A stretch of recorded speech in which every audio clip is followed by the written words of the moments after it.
So we'll be taking your questions now. कहाँ से शुरू करेंगे बताइए.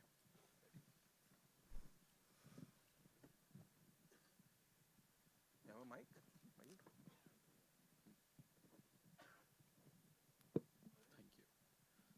Hi, this is Mayur from Beyond Bollywood.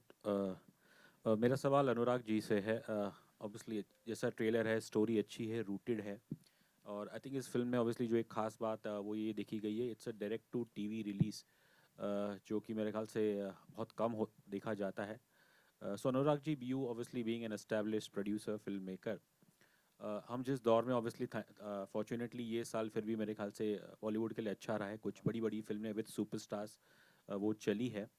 But obviously when it comes to such content, such rooted content, तो कहीं ना कहीं एक आज भी वो एक वो डर है कि शायद ऐसी स्टोरी सिर्फ ओटीटी या फिर डायरेक्ट टू टीवी के लिए ही वहीं पे, और क्या इन फिल्म का थिएटर में आना मतलब आज भी वो बहुत बड़ा रिस्क है. बिकॉज पर्सनली आई फील वो आनी चाहिए, लेकिन जो इंडस्ट्री आज है हमारी. एक्चुअली मैं ऐसे एक पैनल डिस्कशन से आ रहा हूँ मामी से, हाँ, जहाँ पे यही डिस्कशन था कि छोटी फिल्मों के लिए कितना मुश्किल क्या हो जाता है, कि छोटी फिल्मों के लिए जो एक्सपोजर देना होता है ऑडियंस तक पहुँचाने के लिए, उसके पहले का जो हम लोग था कि छोटी फिल्म पे भी उतना ही लोड लगता है जितना एक बड़ी फिल्म पे लगता है रिलीज करने के लिए. सो कई बार विजडम का इस्तेमाल करना ज़्यादा ज़रूरी है. और मुझसे ज़्यादा मजे हुए लोग बिजनेस में, मैं फिल्म मेकर हूँ, अगर मुझे बिजनेस करना आता तो मैं पता नहीं क्या कर चुका होता. बट जो माहिर लोग हैं वो डिसाइड करते हैं, उनको पता है, बिकॉज उनको जो उन्होंने तो सोनी जी ने बड़े प्यार से बहुत अच्छी बात कही, जो 2 टियर 3 टियर सिटी में जो असली ऑडियंस बैठी है इस फिल्म की, जो समझती है अनुकंपा स्कीम, मुझे तो लगता है हालांकि जो जो शहर में पैदा हुआ उनको तो समझ में भी नहीं आती होगी क्या. तो जो 2 टियर 3 टियर सिटीज की जो ऑडियंस है जो इस फिल्म को समझती होगी, वहाँ पे सबसे ज्यादा रीच किसका है. एंड ऑफ द डे आपके सामने जब फिल्म बनाते हो तो दो चीजें होती हैं. एक तो फिल्म का लॉस नहीं होना चाहिए, करेक्ट. दूसरा फिल्म उस तक पहुंचनी चाहिए जितने जहाँ जितना ज्यादा पहुंच सके, वो किस माध्यम से उतना ज्यादा पहुंच पाए, वो जरूरी है.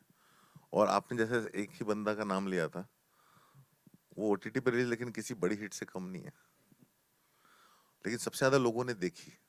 उसका फायदा उस निर्देशक को भी मिला, प्रोड्यूसर को भी मिला, एक्टर को भी मिला, सबको मिला. तो वो कुछ चीजें जो हैं उन पे बेस्ड होती हैं. और कोई पॉइंट प्रूव करने के चक्कर में मैंने तो खुद की जिंदगी के 7 साल गंवाए. वो पॉइंट प्रूव करना एक बहुत बड़ी बेवकूफ़ी होती है कि हम करके दिखा देंगे. बट आई थिंक थोड़ा विजडम चाहिए होता है. तो जो लोगों ने डिसाइड किया वो बेहतर आपको बता पाएंगे. आप एक उनसे पूछिए. एक सवाल और है. अनु जी एंड शर्मा ने तो खैर जिक्र कर दिया, but I think it's more applicable to Anu ji and Anurag sir.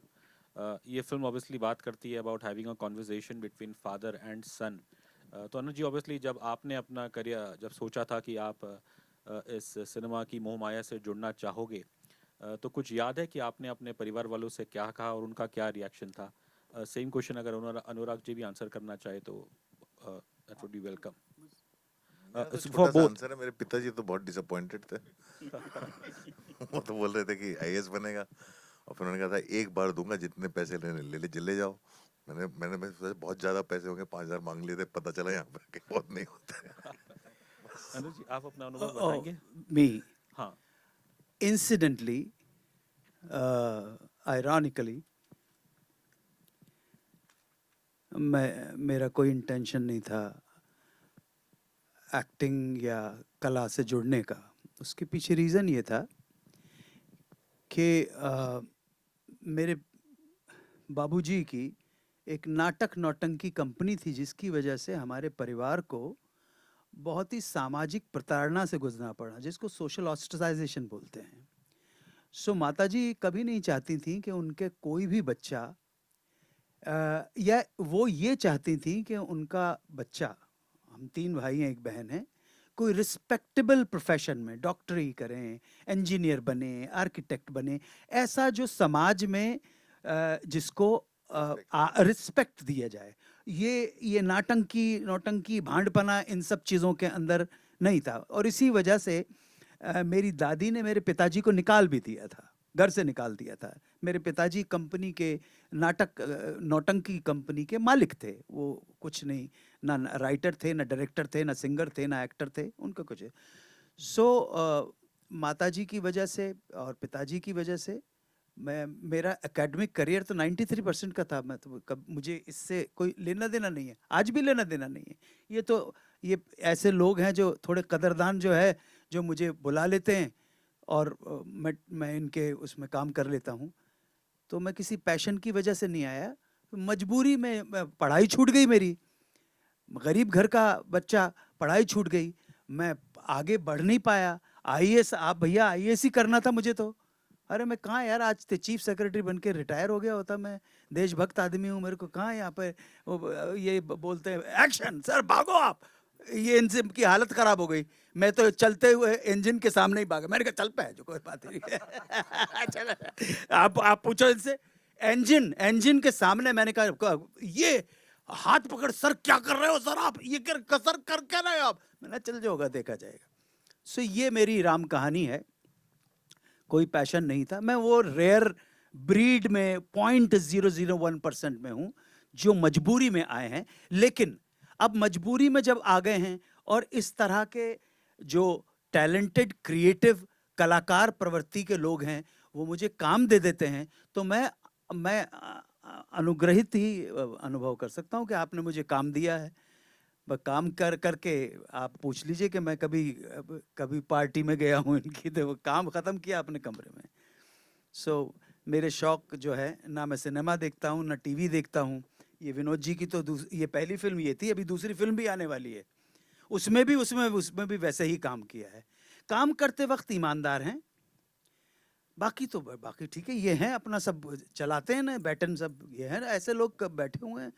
अब मजबूरी के अंदर इत्तेफाक से इनकी पिक्चर की और इनकी पिक्चर करने के बाद एक पिक्चर ऐसी करनी पड़ी मुझे, उसके लिए भी आपसे मुलाकात होगी, अभी जल्दी होने वाली है, जहां मजबूरी में मुझे म्यूजिक डायरेक्शन करना पड़ा।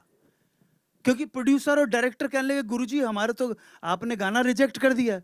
एक विनोद जी की दूसरी फिल्म में यही हो गया। मैंने कहा विनोद जी ये क्या कर रहे हो, वहां से फोन आया कैंसिल कर दो शूटिंग आप। मैंने कहा विनोद जी क्या बात कर रहे हो यार, 50 तो यहाँ पे डांसर बैठे हुए हैं, 150 जूनियर आर्टिस्ट हैं और आप मुझसे कह रहे हो कि गाना कैंसिल कर दो। कह नहीं आपको पसंद नहीं आ रहा।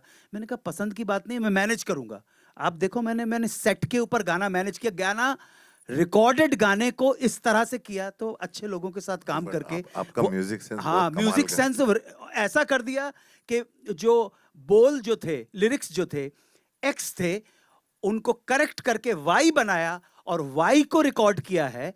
और बाकी 64 बीट्स का जो पता ही नहीं लग रहा था, अनमिक्स्ड कॉपी ये म्यूजिक डायरेक्टर भेज देते हैं, उसको मैंने बहुत डल्ला ताड़ा भी। हमारे प्रोड्यूसर को, हमारे डायरेक्टर को, हमारे कोरियोग्राफर को मुश्किल हो जाती है यार, लिपसिंग करें तो क्या करें यार। तो फिर मैंने उसके अंदर अपना भी जोड़ दिया। तो एक फिल्म जो इनके अभी इसी साल की, उसमें मजबूरन मुझे म्यूजिक कंपोज करना पड़ा। एक बार नहीं, 2 बार नहीं, 3 बार। एक तो ऐसा हुआ भैया कि वो कहने लगे गुरुजी अब तो ये जो अब आपके ऊपर ही पिक्चराइज है तीनों, और अब वो तो कोरियोग्राफर तो आ नहीं पाई, उसकी डेट नहीं, तो कोरियोग्राफी भी कर दो। मैंने कहा वो भी कर देंगे, तो वो भी कर दी क्या करें मजबूरी तो इस तरह से इन लोगों का बड़ा शुक्रगुजार हूँ, बहुत मशकूर हूँ कि ये अभी भी मुझे प्यार देते हैं, मुझे इज्जत दे देते हैं। बड़ी मेहरबानी, बहुत शुक्रिया। शर्मा जी, जॉब के लिए स्ट्रगल करना मुझे लगता है ये बहुत ही स्पेशल कनेक्शन है आपकी लाइफ में। 3 इडियट में हमने देखा ना, अब यहाँ पर देख रहे हैं, तो कुछ बताना चाहेंगे आप इसके बारे में? बढ़िया, बहुत बढ़िया ऑब्जर्वेशन है सर आपका। बट अब क्या करें, उम्र ही ऐसी है, जॉब की तलाश में ही लगा हुआ है बंदा सालों से। 3 इडियट्स में जैसे आपने कहा, और अभी यहाँ पे भी उम्मीद है कि आने वाले समय में जॉब मिल जाएगी और आगे भी कुछ कर पाएंगे। बट जैसे मैंने पहले कहा कि ये कहानी बहुत ही ज़्यादा खूबसूरत है। जॉब, अनुकंपा becomes a जरिया to tell a story of a father and a son, which is told in such a in so much depth, and yet with so much entertaining value attached to it, that it makes it a very special film. Yeah. और ये मेरे जो बेटे हैं वो साहित्य में, हिंदी साहित्य में एमए किया हुआ है, या राइट है, अंग्रेजी साहित्य में एमए किया हुआ फिल्म के अंदर, और एलआईसी के एजेंट की नौकरी कर रहे हैं। तो बहुत अच्छी तरह से शर्मन ने उस दुविधा के दौर को इतनी अच्छे, मैं जब देखता था, इस वजह से फिल्म में कहीं कहीं जो हल्का सा एक गाली का वो चलन था, वो भी मैंने निकाल दिया सारा। मैंने कहा नहीं, जिस बच्चे की माँ शैशव अवस्था के अंदर ही चली गई है, इस पिता ने बच्चे को पाल पोस के बड़ा किया है, नाराज होना बिल्कुल अलग बात है, गाली नहीं बकूंगा उसके, कभी नहीं, कहीं बकी नहीं नहीं। तो बहुत अच्छा, बहुत ही बढ़िया काम किया, बहुत इतना अच्छा लगा, और मुझे ऐसा लगता था कि सचमुच मेरा पुत्र है ये। हाँ, हाँ। So, yeah. How do you think that the movie will resonate with the viewers, and what will be the takeaway after watching it? Yes, yes. सो जैसा कि सब बोल ही रहे हैं, फादर सन का स्टोरी है, तो आई थिंक वो हर घर में होते हैं, तो रेजोनेट तो करेगी करेगी डेफिनेटली। एंड मुझे ऐसा लगता है ये कहानी ना हर घर की है, ठीक है, कहीं ना कहीं कभी ना कभी किसी ना किसी के दिमाग में ऐसी खुराफात आती ही होगी। मैं ये नहीं बोलूँगा सबके घर की है, बट लार्जली ऐसा होता है, ठीक है। एंड हर क्लास में होता है, ऐसा नहीं है कि लोअर क्लास में ही होता है या मिडिल क्लास में ही होता है या अपर क्लास में ही होता है। तो रेजोनेट डेफिनेटली ये करेगी। And what was the second part?